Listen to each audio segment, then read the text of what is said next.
to talk. First of all, I just want to say I'm really, really excited to talk to you all, and I'm happy to have this opportunity on the panel. So me personally, I was raised in Jersey City, New Jersey, a very diverse environment. I'm always meeting new people, and just having the background of being in Jersey City, I'm exposed to so many different cultures, so many different languages, so many different ideas, and just different forms of thought. And Pages for Progress was the birth of sort of this cultural fusion, and also my need to impact my community. I have a mentor named Musab Ali, and he created the Ali Leadership Institute. And essentially, it's a platform to engage youth and give them the opportunity to be civically engaged, to be change agents, and to also understand the issues in their community. And Ali challenged me and my other co-founders to do something over the course of 8 weeks, and to make sure that it mattered to us in our community. And Pages for Progress is our opportunity to impact the criminal justice system. As you all know, there's a lot of things within the criminal justice system that need to be changed, that need to be reformed, and Pages for Progress allows youth to be involved in that. Our goal is to understand recidivism. For those of you that may not know, recidivism is essentially the tendency of someone who's been convicted or gone through the criminal justice system to reoffend, so to commit a crime after they've already essentially been through the system. And we found that there's a lot of causes for that, but the main one we want to tackle is rehabilitation, right? So there's an expectation that once an individual is incarcerated, they commit a crime, they're going through a process of rehabilitation, understanding the impacts of their crime, understanding how they can come back into society and be a positive person, not commit crimes, just uplift their community. And we're seeing that that's not happening. So one of the main causes of that is literacy. 70% of incarcerated individuals can't even read above a fourth grade level. So that's hard for them to understand how they can attack a GED program, how they can attack training, how they can, in some states where they are allowed to vote, how they can understand how their vote matters. So we're really working closely with our local lawmakers and legislators and our local jail to give incarcerated individuals books, to give them the literacy classes that they need that are very, very focused. And our hope and our goal is that over the future, we can expand, we can grow, and when they re-enter society, they have the tools and the resources needed to be impactful, to not look at crime as a way to go and to not relapse into those negative cycles. And I'm really excited to get into this work. Right now, we've been in like the really, really main implementation stages. It's been a very long year, and we're very excited to get on this page and turn the next page, as we say, with Pages for Progress. So really, really excited to talk to you all, and I'm very grateful again. Awesome. Thank you so much, Matthew. That was extremely impactful and really all amazing. We'll pass it off to Mia now, or Jada. Whoever wants to go. Sorry, I had a few technical difficulties. Mia, you can go next. Thank you. Hi, I'm Mia Williams-Payne. I'm representing Why Vote today. I got interested in criminal justice, like as you heard through my bio, through 13th with Ava DuVernay's documentary. I think film is just a very powerful way to kind of really translate and raise awareness to what's going on in our society. And so hearing about the statistics and what was going on, and just hearing about how prison is a business, and understanding the history behind that and what led up to that, I was very interested in how can I get involved? What can I do? And mind you, I'm a sophomore in high school, so I'm around 15, 14, not really even eligible to vote yet, but still very much interested in civics. And I understood that I wasn't the only one that really had that interest and had that concern. I think ever since middle school and just really living through like this birth of the Black Lives Matter movement, and really seeing like the impacts of like Trayvon Martin and people that are young and around my age that are really just subject to this police brutality and to this system. I was really interested in like, how does it work? How was it developed? And what can I do even as someone who isn't really an eligible voter, as I assumed that voting was the best outlet or the only outlet to really just be involved in civics. And while it is a great outlet and is very powerful, it is not the only outlet. And I think our work at Why Vote really focuses on that. We have many different groups along with criminal justice. We have immigration justice, environmental justice, gender justice, and probably more that I'm forgetting at the moment right now. But I think our work is so unique because we focus on that intersection to address multiple issues at once. And so in criminal justice, in our action groups, we have action groups, which are basically like different groups that youth will join based on their interest. Even if you're interested in more than one, we do see that intersection, but it gives you a background on the history of your issue, the policies that are being addressed and currently being written towards that issue, and basically what we can do as youth, and figuring out where our power is even beyond voting, and also really understanding what it means to vote. We're called Why Vote because we recognize the very low youth voter turnout, and we want to acknowledge that, and we want to encourage youth to vote and understand like where is this lack of disengagement, where is this confidence, where's like the lack of confidence coming from, to feel as if you don't have a voice in government, to feel as if you can't be engaged due to certain backgrounds, cultural experiences, et cetera, et cetera. And I think so our work in criminal justice, we do focus on like policy and just like making sure that youth feel involved and that they can address that issue in whatever capacity. But as I also mentioned, like in the bio, we're also doing a digital civic hub. And basically that is created so that youth and people around New York City that just feel marginalized and don't really feel like they have a place, even if they can't vote or they don't feel like they have a place in government, can have access to these resources and organizations and programs, such as Why Vote, such as Mission for Mobility, and such as so many other youth organizations that are really really kind of leading the drive forwards to making sure that we have access to these civic platforms, and that we're addressing the issues that we care about. We like to take what we call a issue-based approach, which is basically like you don't have to care about politics or government at all, but you care about something that directly affects you, whether it's health justice or criminal justice, et cetera. And so we're just really about providing youth specifically, because youth are the future, with resources that make sure that they're empowered to feel ready to step into these positions that they'll later fill. So thank you. I think those are definitely some very important issues that you're emphasizing. I especially want to make a note of that intersectionality issue because that's a lot of what we'll be discussing today. I think it's actually really impactful that Why Vote has different areas where youth can choose what issues they think are most important for them, because really everyone has a different focus and all of those are important equally so. So I just thank you so much for that. And then I'll pass it off to Jada. Yes, hi everybody. So delighted to be here with such wonderful panelists. I'm Jada Yang, the founder of Mission for Mobility. I first started getting off with my advocacy work through actually my life experiences. I was born with cerebral palsy after being born prematurely, and growing up with cerebral palsy, although it did have a lot of physical struggles, had a lot of social and emotional struggles as well. Growing up disabled in definitely a small community taught me to not only be adaptable, but to also have the awareness of a support network. And without people like me, without knowing that there's a disabled community out there in my childhood, it actually gave me a lot of mental health struggles. The partners that we work with at Mission for Mobility, which uplift and empower the voices of disabled students, they talk to us about not actually having access to a disabled community until they're older. And so what we're trying to do at Mission for Mobility is bring that disabled community to other areas where they might not have it as often. We're trying to remedy the lack of disabled people, or the lack of a community of disabled people, and truly through a three-pronged approach: awareness, compassion, and advocacy. We're an education-based initiative and bringing awareness to different social justice issues and disability experiences, bringing compassion by sharing those stories, and driving advocacy to create tangible change. At Mission for Mobility, one of the core things that we like to think we're unique by is we're made for disabled people by disabled people, and we help allies and educate them to bring our stories to light in places where it might not be as accepted. So I'm so excited to be here today and to learn more about my fellow panelists.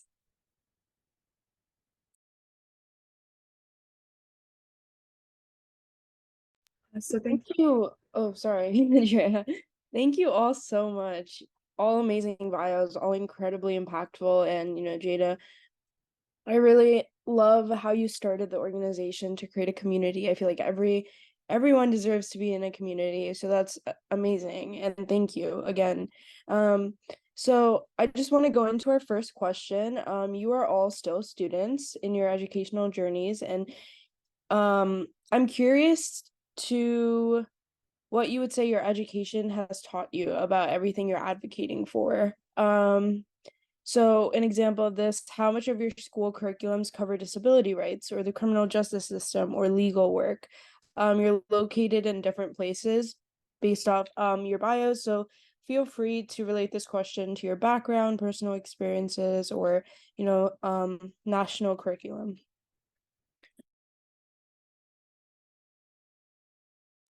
I guess I can step in and go first. Growing up with a disability, I've definitely had to like self-educate myself about the issues I go through. It was definitely a hands-on experience.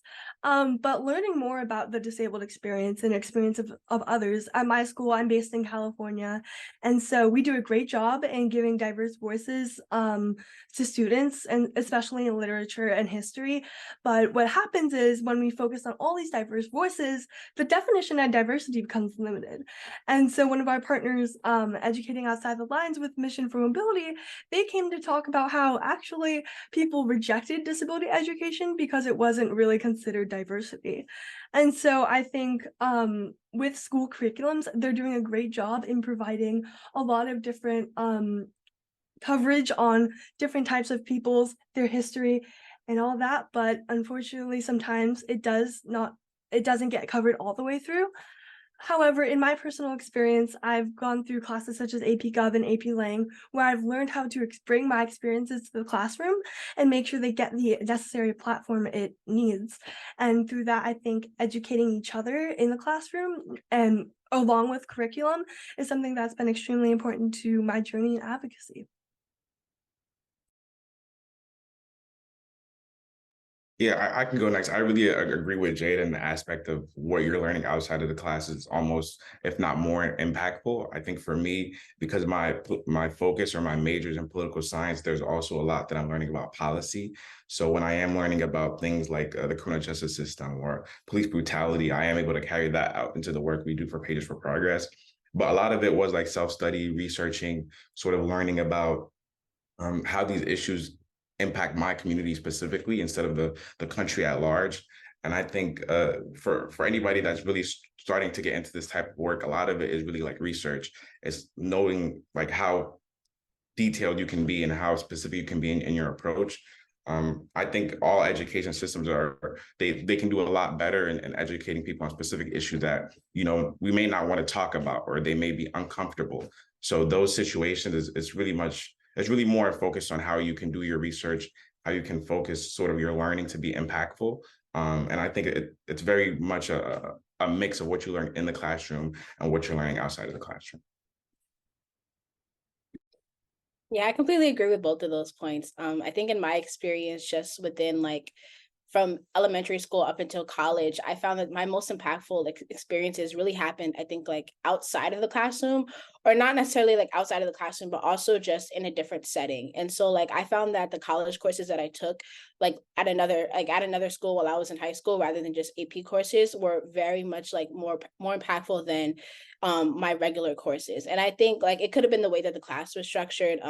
The class didn't really have like any like exams. It was just all papers, and it was really provide us a space where we can just express like what we felt on the topic, how we felt like just kind of debate with each other. And it really just provided a very like safe space to kind of like learn other opinions and grow in knowledge. And it was an urban education course, and so we learned about the history of education in America, and that was like one of the most like enlightening courses that I've ever like taken, because it was really just about like, here is the system, here was its original intention, and here's how it's grown. And just seeing like the different aspects of that, I think was really interesting, but also really understanding that we have to take the knowledge that we learn in the classroom and apply them in the real world. And so like kind of really understanding like how can we like set up the structure of education so kind of different, while the curriculum is very important, and just really like what exactly are you teaching, but now that you know like what you were teaching, and now that you know that it's kind of diverse in a sense, and representing all backgrounds, now how can students use that in the real world, and like giving them that kind of hands-on experiences to make them more excited about learning. Oh, yeah, if I can add on to that, I'm not in college yet, so I have a bit of a different experience. But as I'm going through the college application process, one of the things that really sticks out to me is liberal arts education. And I think beyond bringing our experiences to the classroom, understanding how our advocacy can span from interdisciplinary like regions, from medicine to history to government, it's really important to know that like our experiences as people can impact so many different industries industries. And that's something Mission for Mobility and my colleagues here today really emphasize. And I just think that's really important. Understanding how we can bring not only our experiences, but our stories and narratives to how we're learning is extremely important to me. Sorry, but I would love to just add that in. So thanks. Yeah, all of you guys touched on so many important points, and in the way that you guys speak with such passion about your organizations, I think we can really feel that, especially as all leaders of JP. And I did want to kind of branch more into that. And how have you guys been able to find communities within your organizations, with your members? And I think all of you guys are set up in different ways. I know YVote has like fellowships. I think Mission for Mobility has chapters, and I know Pages for Progress is mainly in New Jersey, right? So how have you guys kind of found community within your members? Anyone can start. Oh, sorry. No, I just wanted to like elaborate on that question. Is it more so like how do we find the community within our own organizations, or more so like partnerships of community within like outreach? I think more the first part of your answer, but you can also touch on the second one too. Yeah. Well, no, yeah, I think definitely like within YVote, like we're kind of an umbrella, like or like just we have a lot of different partner organizations. We also have Next Gen Politics, and so we have like podcasts and blogs, and we're very big on like intersection between our work and just kind of overlapping just to kind of create new spaces. I think the fact that we serve such a unique population. We're centered in New York City, and so we have youth from all across all 5 boroughs. We have youth from all different schools, like from specialized high schools to like anything that you could possibly imagine. And then we just come into this one space and you see like the kind of the gift in every single one of the students that are really engaged in our space. And like all of that, I think like the backgrounds and the stories are very important, but like I think at the heart of it, you just realize this is a generation hungry for change. And it's like everything else just kind of like just disappears, and that's all you can really focus on when we're in a space together. And so I think just finding community like within our own organizations and the different work that we do, and hearing about like the different organizations or extracurriculars that our peers do is really like engaging. And I think it also kind of drives our hunger for change. Like I've never left like a YVote event like not filled. It's always just kind of like really refreshing, just kind of being around that type of energy and really kind of like just seeing that desire for change, or just like making it so simple. Like, like we'll mention something and just be like, like I'm just so sick of like a housing crisis or whatever. And they'll just be like, okay, well, what are we going to do about it? And like really kind of implementing change. And like we never fall short of like, we have whether we have to like create relationships, whether it has to be intergenerational, we have to get other people involved. This is very possible to do. So what are our next steps? And so I think just being around visionaries is such like an important kind of aspect of community.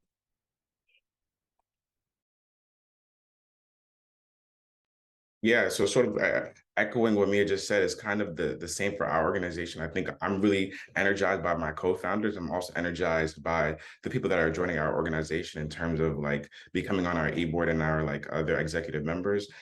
But I think it's also the people that we work with in the community, our local lawmakers.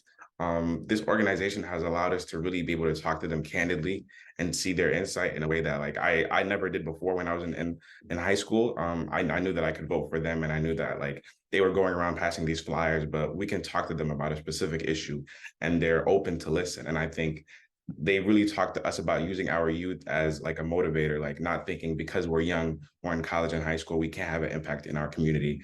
And it's really inspiring me because I'm not someone that always had this amount of confidence in what I'm doing, because I thought there's like an age limit or an age barrier to creating change, because we're seeing all these people from all these different backgrounds, but they're older than us, right? And for me, it's really important to talk to these lawmakers and legislators, people that work in the local jail, our Hudson County executive, and ask him like, what are you doing? Like, how are you impacting this?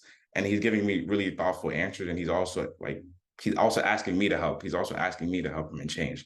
So a little bit about that intergenerational piece is really important. I think we are also the generation pushing things forward, but it's never too late or it's never too early to learn from somebody else and to really learn how you can improve on their process and impact their work.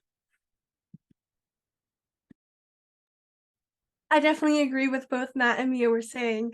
I think this generation is so powerful in the fact that we are not only hungry for change, but we have access to so many different people because we're such a diverse community. And speaking on community, you know, I found my disabled community, which started my entire organization through Instagram, which might seem really menial, but it's the power of us being interconnected, even right now when we're across the country and us having that type of shared experiences. At Mission for Mobility, the way our members found different types of community is not only through our chapters, we do chapter-wide events, but also through our podcasts and books. We're able to kind of bring together our community to learn more about our experiences, whether that be through education, engineering, or whether that be through just how students go by day to day. We also platform our other stories on Instagram. So, for example, one of my close friends, she had struggles in her speech and debate experiences being disabled, and so we platform her types of stories. Our community is based again off of people being disabled, but like platforming disabled people by disabled people. And that specific community, because of education and because we built a network of allies, is extremely important. Personally, for me, it's helped me grow beyond measure. I still don't know how to put it into words, because it's just been a transformative experience from being alone and isolated in my childhood to feeling like I have a community to turn back to and to rely on. That transformation in such a short period of time has been extremely important to me. And I'm super glad to be here today and to talk about that. I think those are all some amazingly important points that you all bring up, especially in terms of leading a community with those that are impacted by what that community is going to serve. Kind of exactly what you were just mentioning, Jada, of platforming disabled people by disabled people. I think that's something that's so important and should be emphasized even more than it is in modern day. I feel like this is something we've talked about on a few other panels too, but in some ways there's sort of like a community of people that are advocating for an issue, and then there's the mainstream society, and they often don't mesh. And I think kind of what all of your organizations are doing today and are doing now is sort of bringing those two together and allowing people to kind of bring those issues to light in the mainstream, which I think is super important. And speaking a little bit more specifically on your organizations and what you do, I was wondering if you could each touch on some of the projects that you're all currently working on, maybe some of your favorite work that you've done for each organization, favorite projects, something along those lines. So whoever wants to start. I can start. Something that we're currently working on is the Youth Digital Civic Hub, which I'm really excited about. I think like it just came from this idea, like, wait, like, why don't people know about this? Why isn't there like an easier way to access this? And so I think what we found is just really realizing, okay, youth aren't voting. Why aren't they voting? And then we kind of realized, well, it hasn't really been so accessible, and like just kind of made like, okay, well, okay, now you are going to vote, you are registered. So, but now we have to deal with the aspect of you don't know anything about your candidates. You don't know like really what's going on. And we don't want you to just kind of like fall to one party or fall to another party and just be like, okay, I'm going to vote with my party, and like just kind of like fall into that. Like we want you to really be informed and understand what it is that you're really like voting for, what it is that you're really like kind of committing to in a sense of the change that you want to see and making sure it's aligned. Because I think like, you know, like in our like political society today, we see so much of like, you know, the like kind of like it's very polarized, obviously, but you also just see like a lot of debativeness, and sometimes it could be like a lot about nothing. And so like it can just be a bunch of talk, but you're not really getting down to the heart of policy or what exactly is affecting people. And I think we kind of just want to like look past that. Like we don't just want to just kind of like take what you see off of the media and just run with it, like, but really like inform yourselves and form your own civic identity based off whatever like your morals and beliefs and just kind of like your experiences are, and then like go to the ballot with that. And I think it's very like, it's also where we're cross-partisan. I think it's another aspect of our another aspect of our organization that I think is very important to highlight, just because it's like we want to invite all those different opinions and experiences and create a safe space for those to exist. And just really understanding that people's like beliefs and opinions are formed based on their experiences. And so there's no place to just kind of be like right or wrong, but just really understand like, okay, well, here are the facts, you know, like not really like swaying people any type of way, but here are the facts. Here's what what your politician believes on this stance, here's what they're going to do in the future, et cetera, and really understanding who do you go to about certain issues in your community. I think like we see kind of like the big political figures on play, like, you know, the governor, the mayor, the president, but who are your like assembly members, who are your city council members, who's your Bronx borough president, et cetera, like who is really like doing like the nitty gritty work of that affects the school you go to, the streets you cross, and all of that. And so I think the Digital Civic Hub is just really created to kind of be like, to empower people to feel like they are civically informed to go to the ballot and make a decision that is informed, and not really just a decision that's just kind of like, I guess like just kind of like, you know, based off of like I'm voting just to do it, but really understanding the power behind that vote, like the effects of it, and just kind of what it means to like kind of mobilize a community. Yeah, I would love to go next, and I'd love to hear about that digital hub. It's extremely important in terms of knowing who exactly we're impacting, or knowing who is going to be representing us. And at Mission for Mobility, what we really love to talk about is this global community.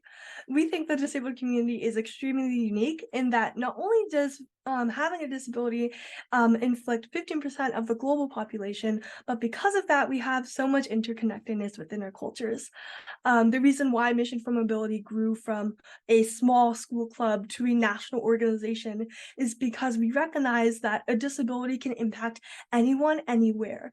And so what we're currently doing with our book, My Friend Daisy, is instead of having it translated in 3 different languages for children and on a digital platform so it's more accessible, we're currently translating it to, I believe, Japanese, Korean, and French. And so we're trying to really broaden our I guess our impact in terms of how we can get that story simplified and digital, and really take down equity barriers in order for our experiences to be heard, and for our activism to reach places that we could never know. And so we're super excited to get that project underway.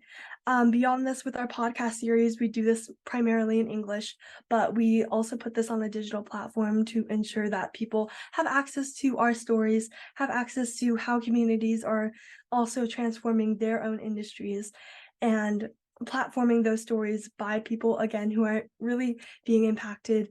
That's the only way we believe, or one of the best ways for impact and tangible change. And we're so excited to see where our organization goes next.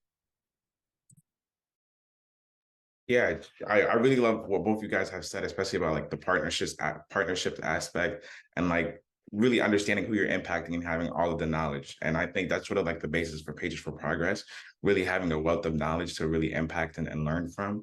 And one of my favorite projects, what I'm really interested in on the side of Pages for Progress, is working with other organizations in our outreach and partnerships. And one of the ones we're working with, Miss Alicia, who we're working with, she's also very involved in reentry programs and understanding how incarcerated individuals can impact their community. She does a lot of things with cooking, giving incarcerated individuals the opportunity to learn to cook and, you know, feed themselves so they don't have to resort to other ways of crime to eat and things of that nature. And I think for us, we've just learned, like, it's always about learning. So it's been a process of extrapolating information from other people who have done the work before us and learning how we can add to that, like I've said before. So understanding from Miss Alicia sort of what she's been doing and understanding how we can add to that has been really lovely for me. And then the other aspect is having candid conversations with other members of the board.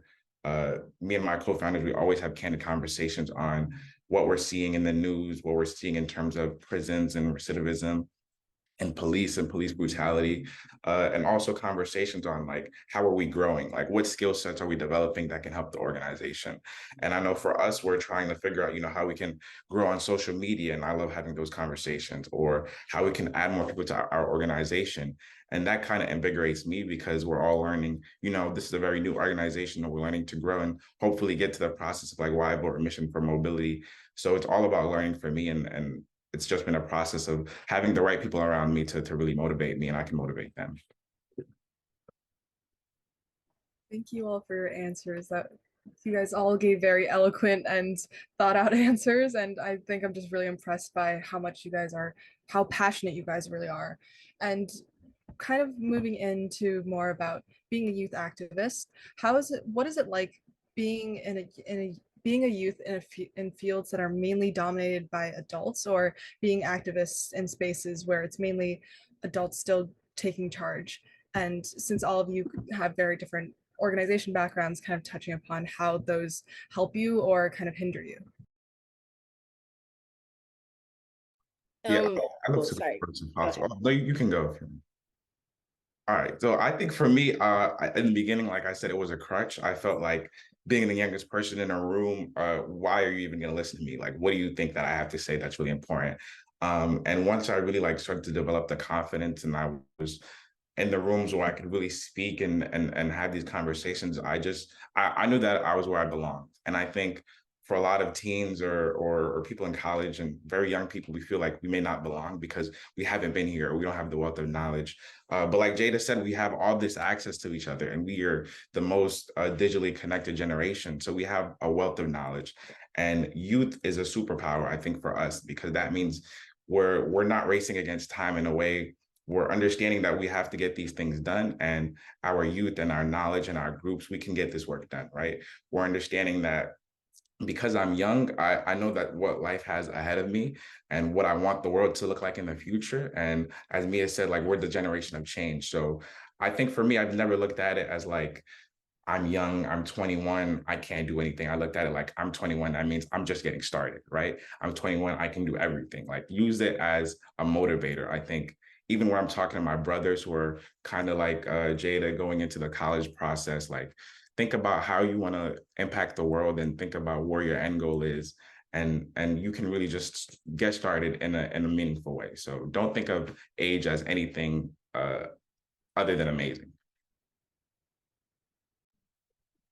I completely agree with like all of that. I think that was like a beautifully said. I think like just to add on, like youth see things through a different lens because we're directly impacted by what's being discussed. And so being in those conversations is kind of like older generations are discussing what's happening to us. And so we can kind of say like, actually, this is wrong, or this is like, or this is more like, we can like add authenticity like to the conversation. And I feel like that's really unique and like really like powerful to have, because you kind of really get a sense of how it's like how it's going to look once you actually implement what you're discussing. And like we also kind of have like Matt said, like we don't really have that race against time. We're just kind of like, okay, well, if this happens in the next 5 years, then we know like the next generation is gonna be more positively impacted. And we're kind of, I think like what's also really important is that we need older generations to learn from their mistakes. And so if we're going to like take these positions, we need to know like what to do, what not to do, how to kind of navigate this. So like going into like activism, like I don't know where YVOT would be without our intergenerational partnerships. Like, because there are people that have experiences in this. Like there are people that have experiences managing nonprofits or just like really like being involved within civics that can kind of tell us like, here's how to go about it, here's the resources, what do you need? And just kind of giving us that tool and that power to kind of really just do what we feel like, do what we like see like our community needs through like a completely different lens. And I think also like partnering with us in those spaces that we're not yet qualified to be in yet is also very important. Just like I know like we have like city council members here in New York City that are like all about youth, and they're just like, I'm doing what you guys like, you guys tell me what you need and I'll do it because I'm advocating on your behalf. I'm speaking on your behalf because you can't speak for yourself yet. And so those partnerships are crucial to like kind of driving forward change. I 100% agree with what Matt and Mia were saying. I think what makes all of our three organizations so unique is not only do we have that youth perspective, but we also have that experience moving forward to really add representation to conversations. You know, the one thing that I think is really important for our organization is that we kind of have two different ways on how we kind of balance different industries. Not only are we surrounded by people in representation with people who are able-bodied, who might not understand our experiences, but also adults and people who are qualified to make tangible impacts. And, you know, that type of policy change that you both were talking about earlier. The one thing that really sticks out to me is that when people realize and are aware of our different situations, they're more willing to adapt and have empathy. That's why one of our core pillars of our mission is bringing that compassion, from not only having empathy, but bringing that compassion in order for people to help. Youth conversations and bringing our voices to the forefront of those types of different policy conversations or decision-making processes is of the utmost importance at Mission for Mobility. And being a part of that type of organization, even in the disabled community where youth aren't really represented, one of the life mantras I go by is if you can't be loud enough, or like if you're silenced, you have to do it yourself. And being in those types of situations where youth, disabled people, maybe even Asian females aren't represented, it's empowered me to even go further and be louder in places where I'm supposed to be silent. And, you know, that's one of the most important things to me. And being interconnected with all these wonderful people here today is just extremely important. And having a united voice is has helped me gone through definitely my activism journey.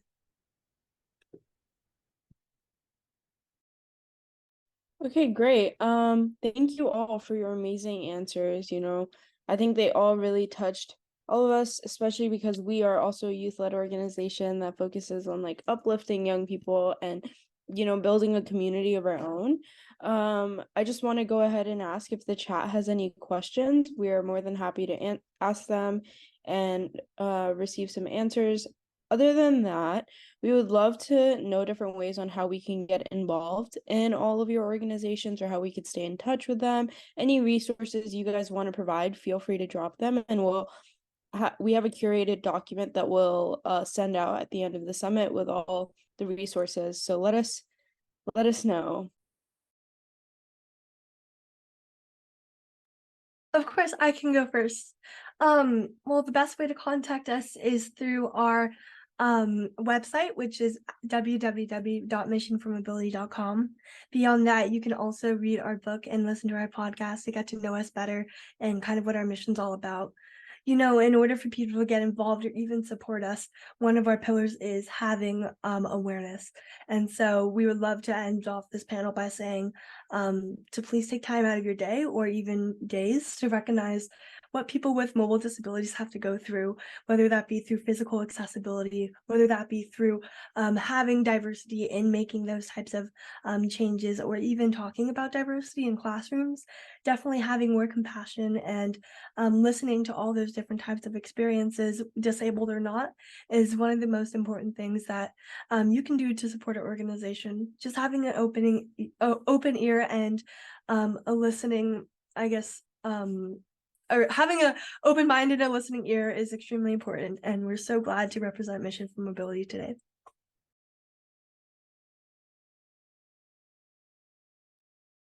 Hi.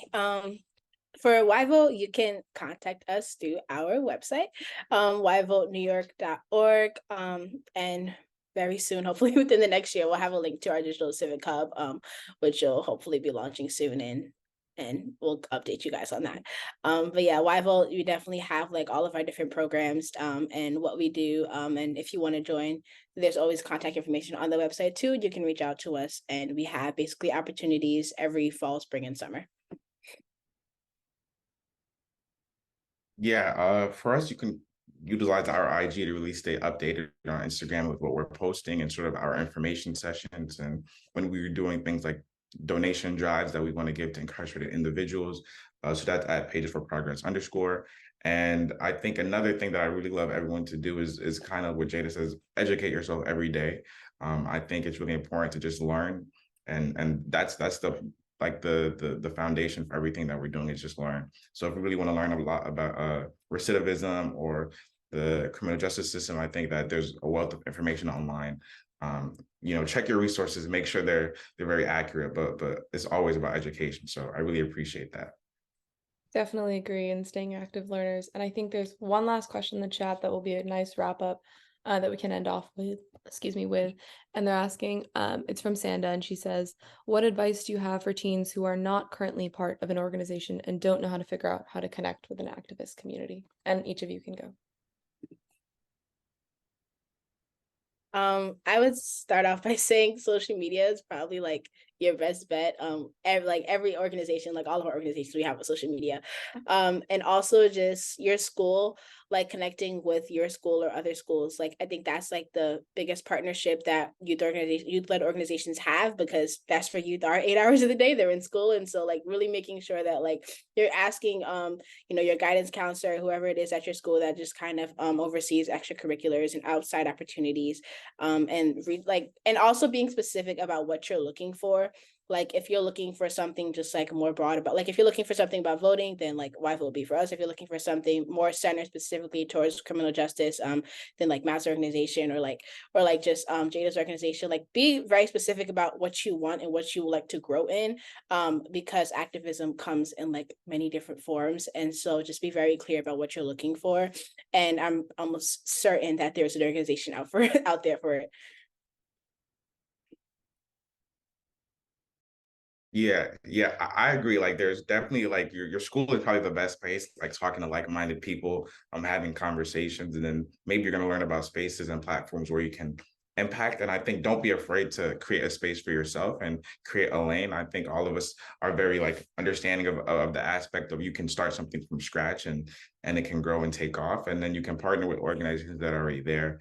I think just go into everything with a very open mind and understand that just because something isn't out there doesn't mean you can't create it. And like schools have funding for this type of thing. Like there's always avenues. There's grants, scholarships. Just be very flexible and adaptable. But definitely use social media, like Mia said.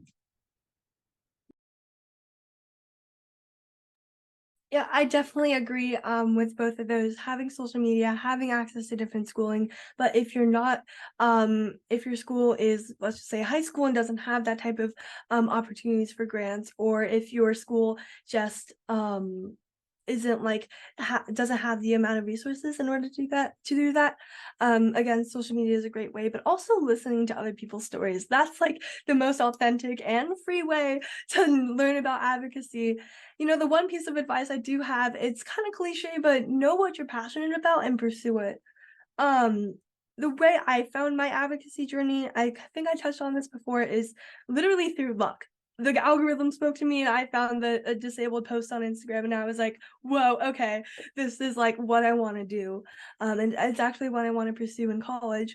And so, like knowing what you're passionate in and even learn or trying to find what you're passionate in, that's enough to get your activism out there. And connecting with advocacy communities by attending events like these, watching videos, watching TED Talks can help you learn more and also can help you be an activist in your community and represent yourselves and others. Advocacy is one of the most important values in my heart because you get to create change by being the change. One of our tagline for our mission is join the cause and be the change. And so when you're joining different causes, like all three of us here today, these wonderful organizations, you can really be the change. I think that's some amazing parting words of wisdom from each of you. So I know we're a little over time, but thank you so much for giving your time and talking to us all today and for all of the resources that you shared. We'll be sending a follow-up with everything that you guys mentioned. But once again, thank you so much for joining us. Thank you, guys. Thank you guys so much. Delighted to be here today. Thank you.